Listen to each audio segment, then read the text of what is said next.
this personal skepticism and doubt in me, I say, oh, I think I'm not eligible because I haven't got the PhD yet approved. Because according to the requirement, it shows like, you need to have PhD recommendation letter and whatnot. So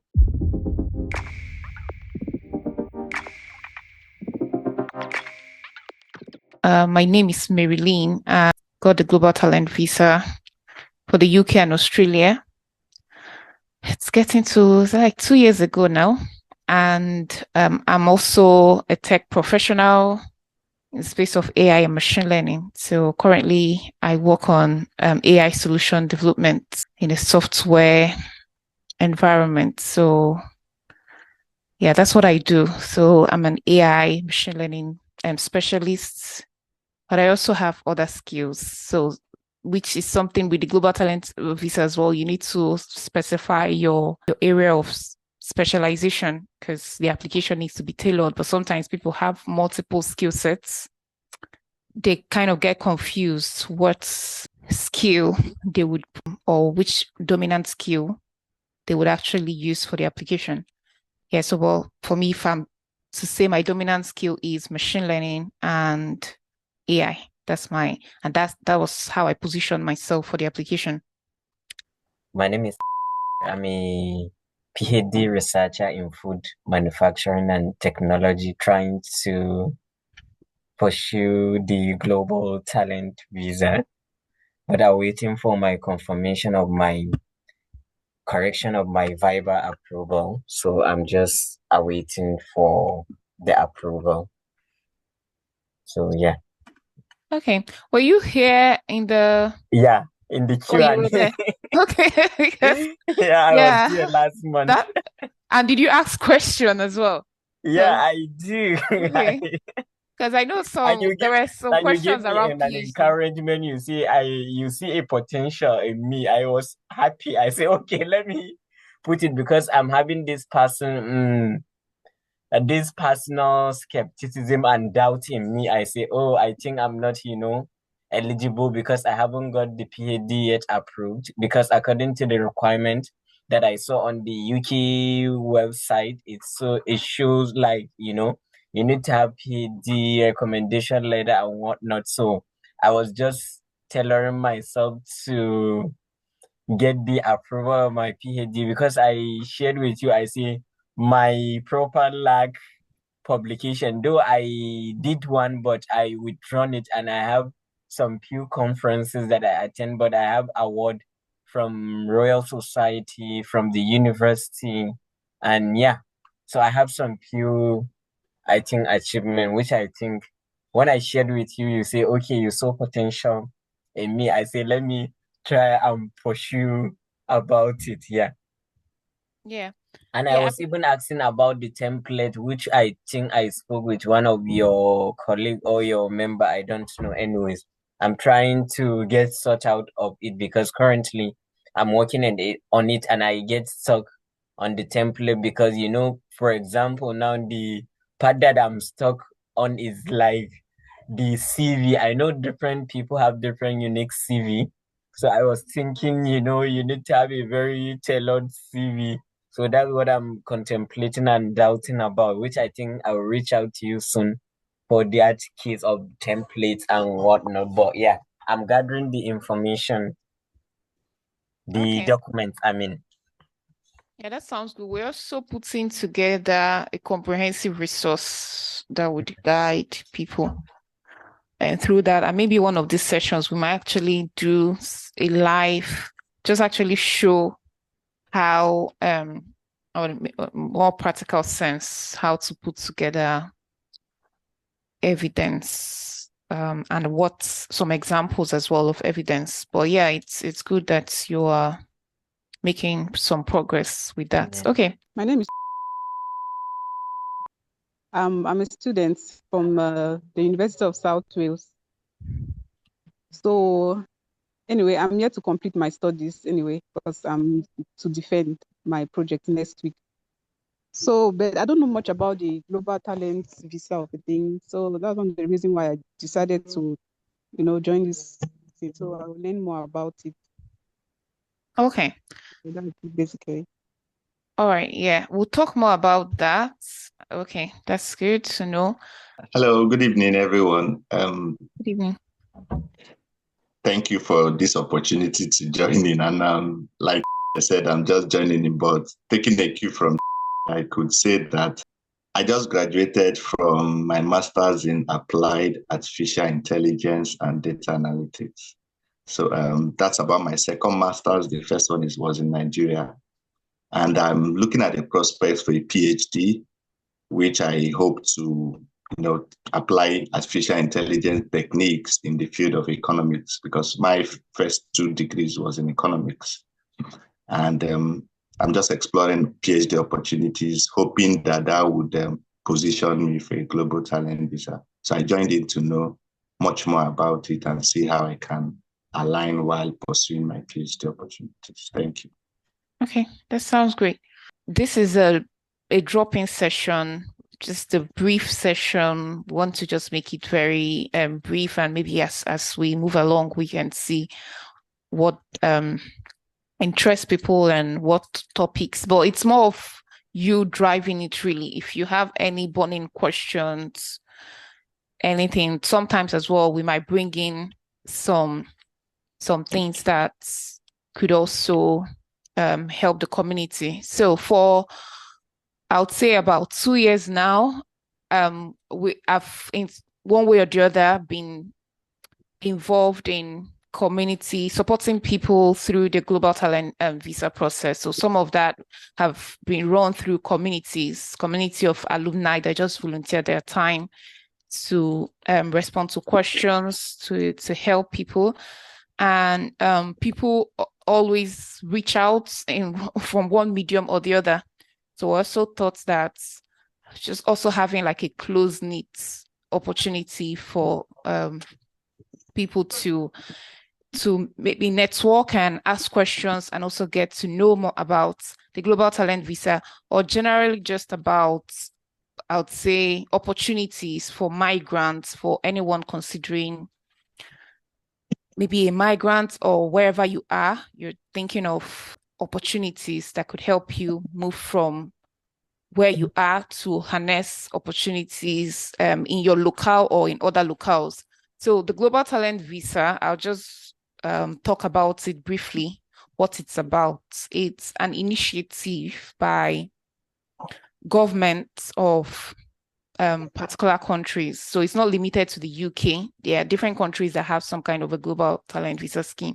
But the whole idea is that they look for ways to attract the best and brightest or talented people.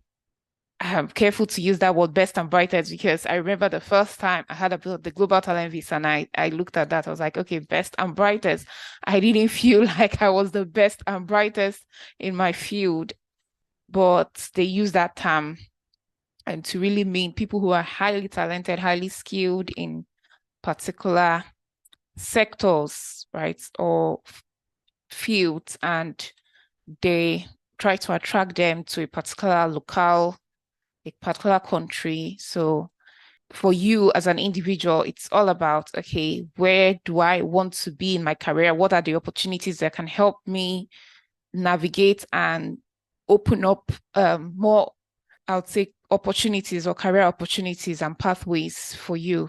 And Global Talent Visa is one of those routes. It's not the only route, it's not the only pathway towards relocating or settling in a country of choice. There are so many different pathways, but it's one of them and one of the best, I would say, because of the flexibility it affords. So one aspect is that you are not tied to sponsorship.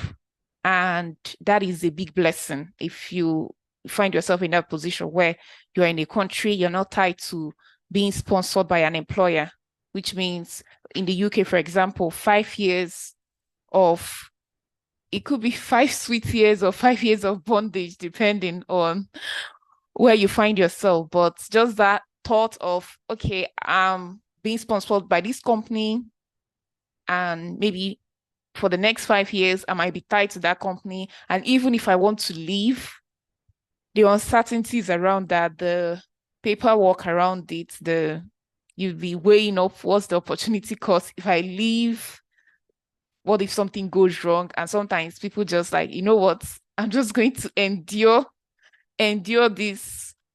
Well, it depends on where you are working. It depends on where you find yourself. If you are in a really good place, maybe for that 5 years, it would just be you would not feel like you were tied, right? But for some people, they're actually tied. They feel like they're boxed up for those 5 years being with a sponsor. So someone who, or an organization that sponsors their visa, right? So that flexibility, for me, that's like one of the greatest advantage of the Global Talent Visa. And for me, it's been a blessing. I thank God for it every day, because I look back and I see how much it really benefited my career in so many ways. So that's the Global Talent Visa in a nutshell. Don't know if anyone has any burning or pressing questions. What in particular would you really like to know about in these sessions? We also want to get your thoughts so that it can help us prepare for it. Yes. So any questions, any burning questions, any thoughts? Thank you.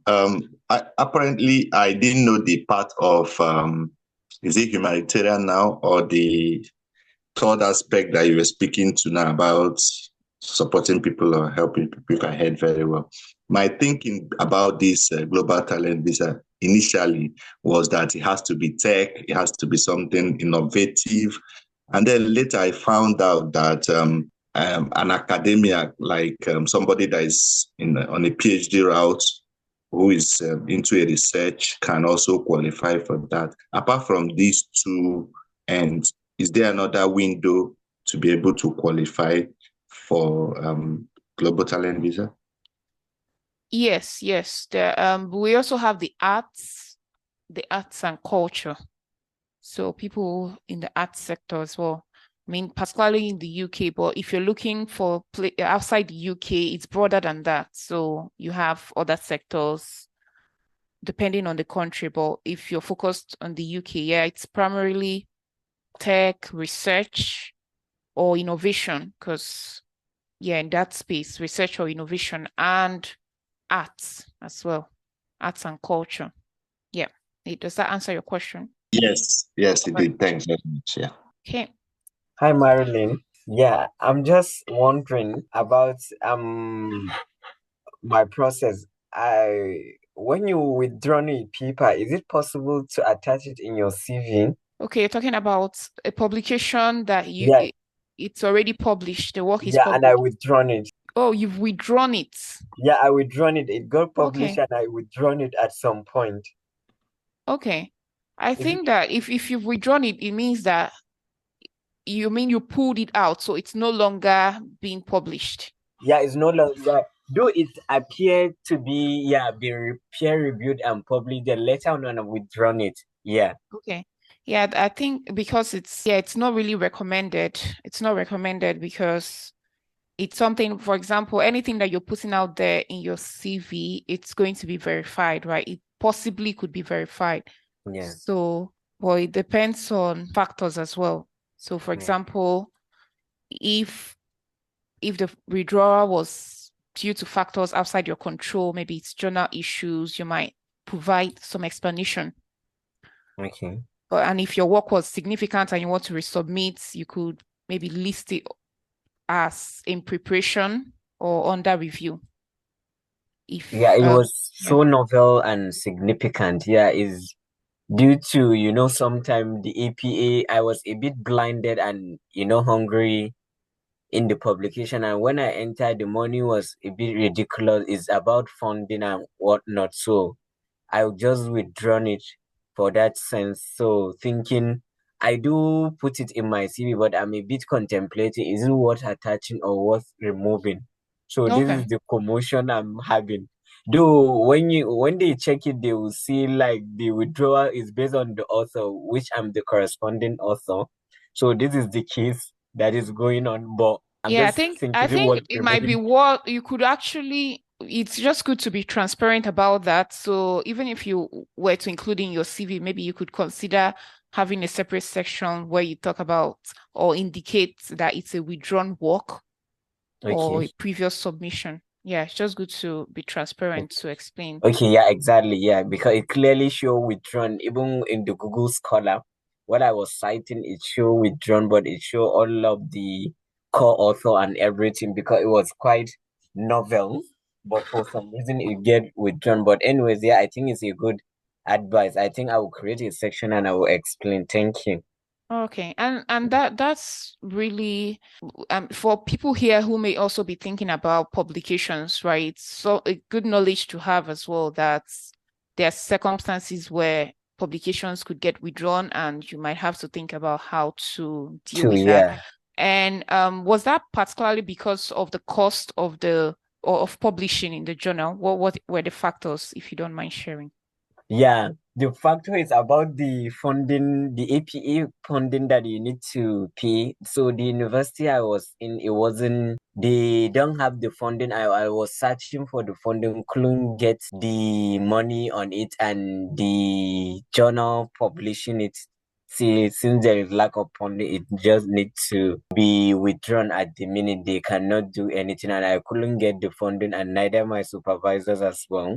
So it just get withdrawn. It was last year, I think, yeah. Okay. But the work is quite novel. Though now I'm even planning to resubmit it again, but I'm doing a bit of, changing and other things to get it published. So I'm a bit skeptical now, maybe before I reapply for the GTV. I'm trying to get it maybe sorted because it's the same work, but I just kind of interchange it because I'm having now the funding of it, trying to resubmit it again within these few days. But I'm just thinking, like, would what that I be with was. the same or with another venue altogether? No, that is different. Yeah, I different. changed another journal to publish it, which was quite reasonable because at that time I just went to that thinking it was a good site for me, and all of the supervisors say, yeah, it's good. Not Has it been knowing cited at all already? Not yet. It haven't been cited. It's the other paper that was, cited. Yeah. Okay. Okay. Yeah, it would be worth actually just checking and doing the due diligence as well before you submit somewhere else. But yeah, those options are there, just declaring the status of the application as a withdrawn work or previous submission. So even if you add it to your CV, just indicating that. Okay. Yeah. Okay. Yeah, All thank right. you. So we're running out of time. But what we've been doing here, we've just been talking about is a drop-in session. So we just want to make it brief and straight to the point, answering questions or sharing nuggets about the Global Talent Visa. So if you're come prepared with your questions. Would also, as we move along as well, if we know what you are particularly interested in, maybe we can also ask on the community. We can also address that and ask questions.